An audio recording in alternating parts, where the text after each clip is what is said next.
Good morning, everybody. Myself, Acharya Vishvendra, and today I'm going to discuss a worksheet on transverse waves on a string. So let's discuss the worksheet. So here is the worksheet on transverse wave on a string. So suppose this is a transverse wave. First question is speed of transverse wave. So the speed is root of t by mu. Next is vt graph. So the graph will be a parabola. Next is v versus root t graph, that will be a straight line. Next is v versus mu graph, that will be having a shape like rectangular hyperbola. Next is v versus 1 by root mu graph, that will be again a straight line. Now we are being given a string and a mass of 10 kg is attached to this. So the first question is we need to find tension in the string, so that will be 100 Newton. Next is force on pulley, that will be root 2t, so 100 root 2 Newton. Next is if mu is 0.01 kg per meter, find speed of transverse wave. So v is root t by mu, so that is 100 meter per second. Next is wavelength of a stationary wave in fundamental mode, that is lambda by 2, so lambda will be 20 meter from here. Next is frequency of a stationary wave in fundamental mode, v by 12, 5 Hz. Next is a stationary wave in first overtone, 10 meter. Next is frequency of a stationary wave in first overtone, so that will be twice of v by 12, that is twice of 5, 10 Hz. Next is wavelength in nth harmonic. So in nth harmonic, the length will be n times lambda by 2. So from here, lambda comes out to be 20 by n. Next is frequency in nth harmonic. So frequency of standing waves in nth harmonic is nv by 12. So substituting the values, we have 5n. Next is we are being given a question. There is a composite string comprising of AB and BC. Mass per unit length for AB is mu and for BC is 2 mu. So the first question is we need to find speed of transverse wave in AB.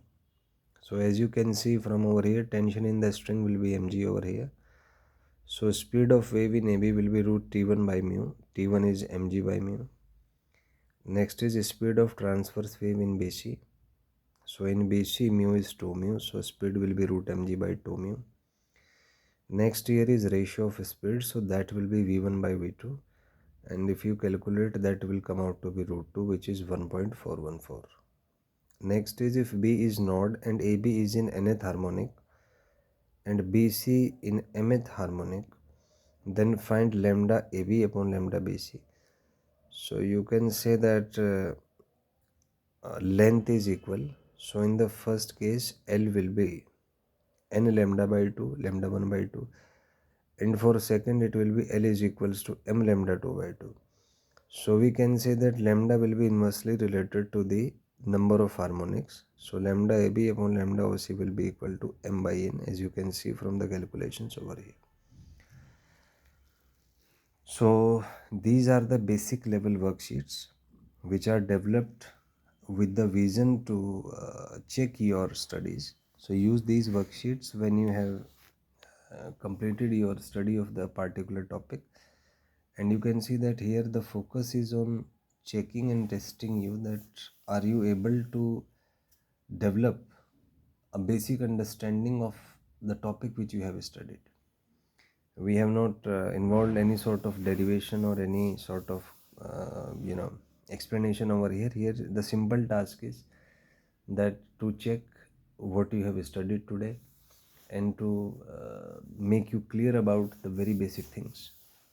So if you are able to solve more than 80% question in the very first attempt, then your preparation is okay. But if you can say that the percentage is less than 80%, then again study the topics and study them in a way so that you are able to at least attempt 80% of the very basic level questions. And if you feel comfortable, you have any doubt, you can ask in the comment section. But after studying a particular topic, you must be able to give the output at least in the basic level questions. So we have introduced a lot of variations in this. There are simple worksheets, level 1 worksheet, then level 2 worksheets, then PYQ based worksheet. And its purpose is to make students aware of the fact that if you are studying, then you should study as per the requirements of the exam. You should orient your mind brain system, optimize your mind brain system so that you are able to solve questions and crack competitive exams. Because if your mind brain system is not optimized for solutions, then it's not going to have some advantage, have some productivity, have some output. So the worksheets are just a testing mechanism to test your mind brain system. So just just solve these worksheets without any bias, and check yourself that are you able to convert your studies into neural patterns which are of use in competitive exams. Thank you and have a nice day.